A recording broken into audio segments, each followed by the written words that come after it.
كنتم خير أمة أخرجت للناس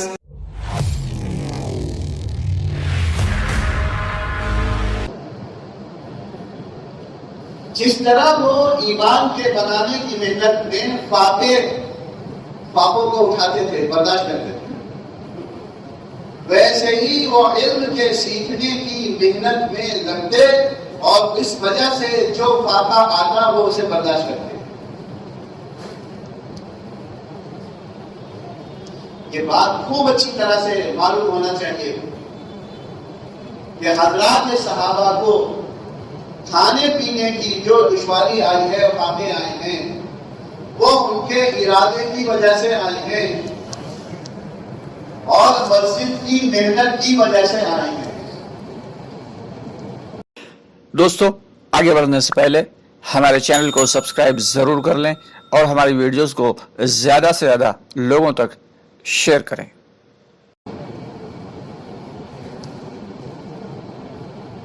خروج کی محنت کی وجہ سے اس سلسلے کی جو پریشانی آئی ہے اس کا اوسط کم ہے، اور مسجد کی محنت کی وجہ سے فاقے آئے ہیں، اس کا اوسط زیادہ ہے۔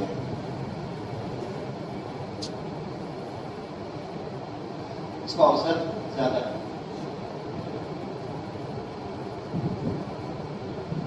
اس لیے میرے بھائیوں، اس کلمے کے یقین کی محنت کا تعلق علم کی محنت کے ساتھ ہے۔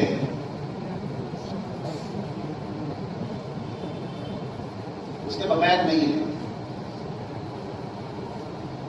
کیا بات ہوئی کہ ہمارا ذہن اس طرف نہیں گیا، حالانکہ حکایت صحابہ میں صحابہ کے یہ سارے زندگی کے جو پہلو ہیں وہ سب بیان ہیں۔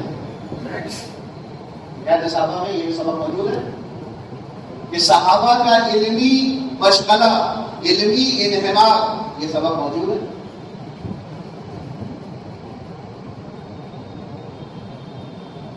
یہ کوئی ہو سکتا ہو، یعنی کوئی کہہ دے کہ بھائی یہ آج ہمیں آپ پہلی بار بتا رہے ہیں۔ نہیں، پہلی بار کیسے بتا رہے ہیں؟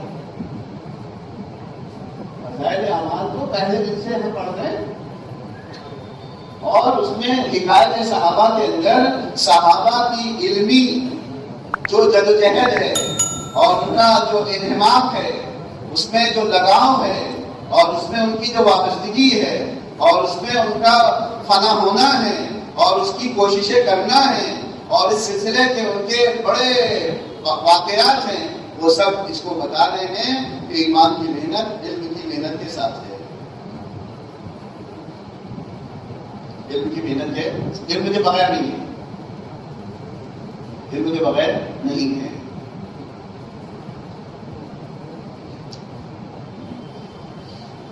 اللہ کے رسول صلی اللہ علیہ وسلم ایسے حضرات صحابہ کو دعائیں دیتے تھے، ان کی ہمت بڑھاتے تھے، جن کی علمی حیثیت حضور صلی اللہ علیہ وسلم کے سامنے آیا کرتی تھی، تو ان کا علمی جو ذوق ہے وہ سامنے آتا تھا۔ حضرت عمر رضی اللہ تعالیٰ عنہ نے اپنے جو مشورے کا نظام تھا، جو مشورے کا پورا سلسلہ تھا، اس میں عبداللہ بن عباس جو ابھی بالکل ابھی بچے جیسے ہیں، لڑکے جیسے ہیں، ان کو سارے صحابہ پر مقدم کر کے آگے بڑھا کر اپنے پاس بٹھانے کا اہتمام کیا۔ کیوں؟ اس لیے کہ عبداللہ بن عباس رضی اللہ تعالیٰ عنہ کا علمی مقام، علمی درجہ اور قرآن مجید کا فہم اور قرآن مجید کی تفسیر اور قرآن مجید کا تعلق اور دوسرے علوم پر ان کی مہارت وہ کہیں زیادہ ہو رہی تھی، ابال مار رہی تھی، ان کا مقام اوپر جا رہا تھا۔ اس لیے انہوں نے ان کے بچے اور لڑکے ہونے کے باوجود بڑے بڑے عمر والے صحابہ سے زیادہ ان کو قریب کیا اور اپنے پاس جگہ دی۔ یہ کوئی سیاستن نہیں تھا، یہ دین کے اعتبار سے حضرت عمر کا یہ فیصلہ اور عبداللہ بن عباس کو اس طرح پڑھانا. اور بھی بہت ساری باتیں ہیں جو ہمیں بتاتی ہیں کہ یہ یقین کی محنت علم کے ساتھ ہے. یقین کی محنت علم کے ساتھ ہے، علم کے بغیر نہیں. کیوں علم کے ساتھ ہے؟ علم کے ساتھ اس لیے ہے کہ محنت کے اعمال اور محنت کے اصول اس کا تعلق سیرت سے ہے. اور سیرت متعین ہے. سیرت اس لیے متعین ہے کہ اس کا تعلق وحی سے ہے اور وحی متعین ہوتی ہے. وما ينطق عن الهوى ان هو الا وحی یوحی. تو علم جو ہے وہ سیرت کا تعلق علم سے ہے اور علم کا تعلق وحی سے ہے. وحی بھی متعین ہے، علم بھی متعین ہے، سیرت بھی متعین ہے. اس لیے محنت کے اعمال اور محنت کے اصول متعین ہے. یہ تو مولانا حضرت جی مولانا یوسف صاحب رحمۃ اللہ علیہ جو حیات صحابہ ہے نا، اول تو اس کتاب کا جو ایک اس کی وقت ہے، اس کی جو علمی حیثیت ہے وہ تو اپنی جگہ ہے، وہ تو جہاں اس کو کہنا چاہیے کہا جائے گا. لیکن اس کے جتنے ابواب ہیں 19 ابواب ہیں، 19 سبق ہیں. یہ 19 سبق محنت کے اصول بھی ہیں، محنت کی ترتیب بھی ہے، محنت کے اعمال بھی ہیں، جس طرح انہوں نے بیان کیا. پہلا سبق تو وہ پہلا اصول ہے، پہلا عمل ہے، پہلی ترتیب ہے. دوسرا سبق بھی ایسے ہی، تیسرا، پانچواں، آٹھواں، 11واں، 15واں، 18واں، 19واں، سارے اسباب میں ترتیب کو، اعمال کو، اصول کو جس طرح بیان کیا گیا ہے وہ ویسے ہی ہے. یعنی محنت ایسے ہی چلے گی. اس میں جو پہلا سبق ہے یہاں سے اس کا شروعات ہے. اور کتاب میں گویا کہ جو مقدمہ ہے، یعنی پورے کتاب کا، پوری سیرت کا، وہ یہاں سے شروع کیا گیا ہے کہ صحابہ کے اندر اطاعت کا، پیروی کا، تابعداری کا، اپنے آپ کو جھکا کے چلانے کا، مان کے چلنے کا، یہ کہنا کہ ہمیں کچھ نہیں آتا، ہم کچھ نہیں ہیں، یہ ساری باتیں یہ کتاب میں ابواب کو شروع کرنے سے پہلے مولانا نے مرتب کیا تاکہ ہر کام کرنے والا، محنت میں لگنے والا یہ جان لے یہ سارے اعمال اور ترتیب اور اصولوں میں لب لباب ہے، خلاصہ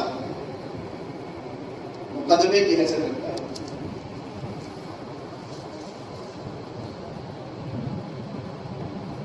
تو میرے بزرگوں، میرے بھائیوں، یہ بات ہے.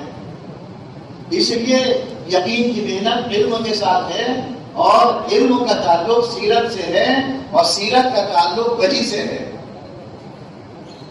اس لیے ہماری محنت کے اعمال اور ہماری محنت کے اصول متعین ہیں. اس کا تعلق ہمارے قربانی والے ہونے سے نہیں ہے، اس کا تعلق ہمارے پرانے ہونے سے نہیں ہے. ہاں، یہاں پہ تھوڑی سی غلطی ہو گئی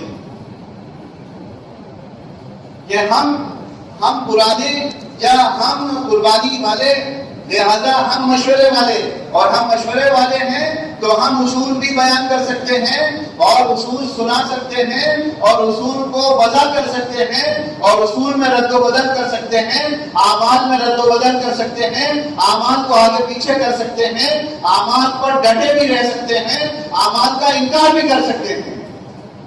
نعوذ باللہ. اب یہ یہاں سے پیدا ہوا، یہ یہاں سے پیدا ہوا. میرے بزرگوں، میرے بھائیوں، یہ بات اب پوری ہو چکی، یہ بدری صحابہ ہیں، یہ بیعت رضوان والے صحابہ ہیں، یہ مکے سے کے فتح ہونے سے پہلے والے صحابہ ہیں، اور یہ مکے کے فتح ہونے کے بعد والے صحابہ ہیں۔ یہ اب پورا ہو چکا۔ اب کسی زمانے کے کام کرنے والوں کے درمیان اس قسم کی کوئی فضیلت قائم نہیں کی جا سکتی ہے، نہیں کر سکتی۔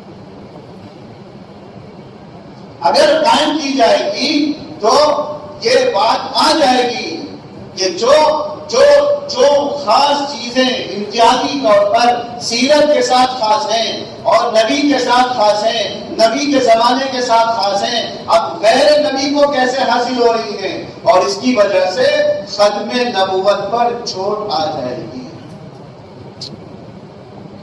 ختم نبوت پر چوٹ آ جائے گی۔ اس لیے اب کسی بھی زمانے کے لوگ ان کے مابین یہ فضیلت نہیں بیان کی جائے۔ اصل یہ مولانا انعام الحسن صاحب کے زمانے کے ان کا یہ مقام ہے، ان کی یہ فضیلت ہے، اور وہ مولانا الیاس رحمۃ اللہ علیہ کے زمانے کے ان کی یہ فضیلت ہے۔ یہ سمجھیں، یہ بات کو سمجھیں، اس میں الجھیے گا نہیں۔ ہاں، بعض لوگوں کا دماغ ہوتا ہے وہ کچھ اللہ معاف کرے، وہ بچوں کی طرح ان کے دماغ میں کچھ باتیں آ جاتی ہیں، جیسے بچوں ہوتے ہیں نا اس طرح سے، اور اس کا بھی تعلق اس بات سے ہے کہ وہ علم کے بغیر ان کا دماغ چلتا ہے، پڑھا کچھ نہیں، جانتے کچھ نہیں، اور دماغ چلا رہے ہیں۔ میرے بھائیوں، میرے بزرگوں، یہ بڑی بات ہے کہ اس کلمے کا یقین اور اس کی محنت، اس کا تعلق علم سے ہے، اور اس علم کا تعلق وہ سیرت سے ہے، سیرت کا تعلق وحی سے ہے۔ اس لیے محنت کے اعمال اور محنت کے اصول وہ متعین ہیں۔ کیوں؟ اس لیے کہ وحی بھی متعین ہوتی ہے، سیرت بھی متعین ہے، علم بھی متعین ہے، علم بھی۔ اب کوئی ہم میں سے کوئی کسی حصے کو وہ منسوخ نہیں کر سکتا اور کسی حصے کو دوبارہ نہیں کر سکتا۔ یہ سب ہو چکا، یہ سب ہو چکا۔ اس لیے میرے بزرگوں، میرے بھائیوں، یہ بات ہے، جب علم کے بغیر آئیں گے، جب علم کے بغیر آئیں گے تو اس بات کا امکان بڑھ جائے گا کہ لوگ اپنی عادتوں کو اور خرابیوں کو چھوڑے بغیر اندر آ جائیں گے، چھوڑے بغیر اندر آ جائیں گے، یعنی کام کے اندر آ جائیں گے۔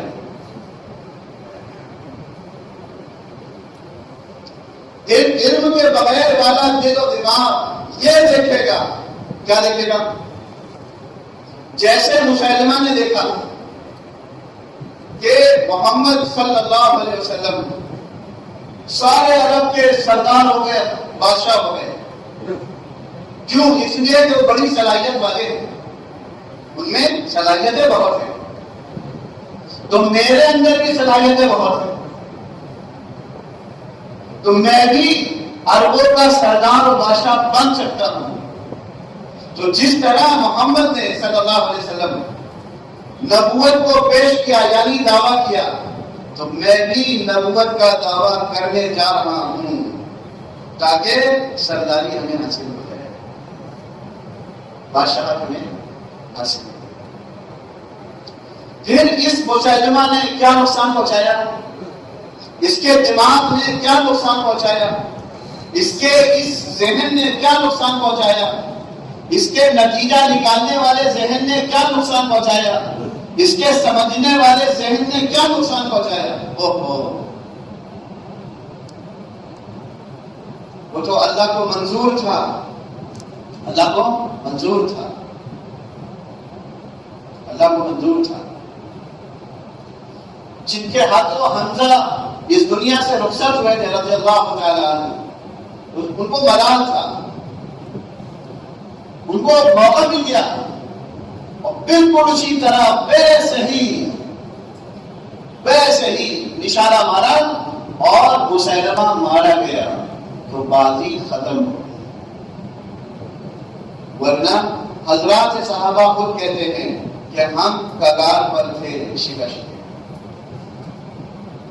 ہم شکست کے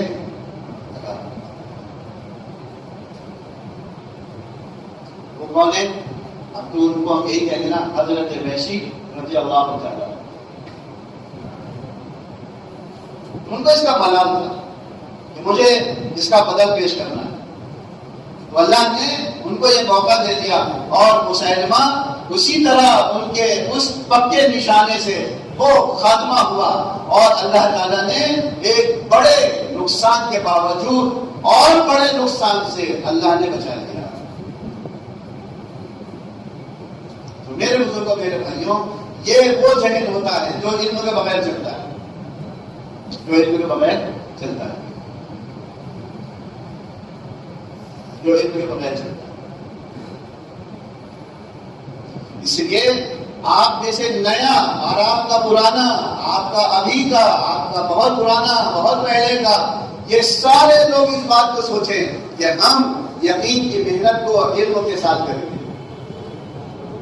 یقین کی محنت کو علم کے ساتھ کریں گے، کیونکہ صحابہ سے یہی ثابت ہے کہ وہ یقین کی محنت کو علم کے ساتھ کرتے تھے، علم کے ساتھ کرتے تھے.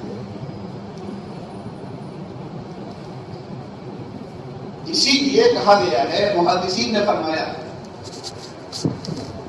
احادیث پر غور کرتے ہیں، ایمان کو علم کہتے ہیں، علم کو ایمان کہتے ہیں، ایمان کو علم کہتے ہیں اور علم کو ایمان کہتے ہیں. یہ محدثین نے فرمایا ہے. بہت ساری احادیث پر نظر کر کے یہ بات ہے، یعنی یہ دونوں چیزیں ایک ہیں. علم بھی ایمان ہے اور ایمان بھی علم ہے. علم بھی ایمان ہے اور ایمان بھی علم ہے. علم میں پہلی چیز یہ ہے کہ ہمیں ایمانیات کا علم حاصل کرنا ہے، ایمانیات کا علم حاصل کرنا ہے. اور علم میں دوسری چیز یہ ہے کہ ہمیں احکام کا، مسائل کا علم حاصل کرنا ہے. اسی لیے حضرات صحابہ کا یہ قول ہے، کیا قول ہے؟ تعلمنا الایمان ثم تعلمنا القرآن. جب میں چھوٹا تھا تو جہاں رہتا تھا وہاں پہ کچھ اس قسم کے لوگ تھے، تو انہوں نے اس جملے کے تحت کہہ دیا کہ تبلیغ والوں نے تو جرأت کی اور جسارت کی انتہا کر دی، قرآن کو گھٹانے کا ٹھیکہ لے لیا. انہوں نے قرآن کو گھٹانے کا ٹھیکہ لے لیا. تو میں بھی چکر میں کہ یہ جملہ تو کچھ ایسے ہی بتانا ہے کہ تعلم ایمان، ہم نے ایمان سیکھا، پھر ہم نے قرآن سیکھا. لیکن جب کتابوں کے راستے سے یہاں پہ پہنچے کہ یہ کسی کام کرنے والے کا جملہ نہیں ہے، یہ عربی کا جملہ نہیں ہے، یہ صحابہ کا قول ہے، صحابہ کا قول ہے، تو پتہ یہ چلا کہ یہ اس کا مفہوم ہی نہیں سمجھتے ہیں، سمجھے بغیر الزام لگا رہے ہیں. مطلب یہ ہے کہ ہم نے قرآن کی روح کو پہلے سیکھا ہے اور قرآن کے احکام کو بعد میں سیکھا ہے. قرآن کے روح کو پہلے سیکھا ہے اور قرآن کے احکام کو بعد میں سیکھا ہے. اسی لیے حضرت عمر رضی اللہ تعالیٰ عنہ کے بارے میں آتا ہے سورہ بقرہ 10 برس میں سیکھی. سورہ بقرہ 10 برس کبھی تھے، یعنی کچھ ذہن کبھی کچھ ذہن نہیں ان ذہن کی وہ ہر آیت کو اس کی روح کے ساتھ سیکھ رہے تھے اور اس کے حکم کے ساتھ سیکھ رہے تھے. 10 برس میں سیکھی. کہتے میں نے سورہ بقرہ 10 برس میں سیکھی. سورہ بقرہ 10 برس میں سیکھی. تو کن ذہن نہیں تھے، کم عقل نعوذ باللہ نہیں تھے، بلکہ بلکہ وہ روح اور حکم کو سیکھتے اتنا وقت لگا.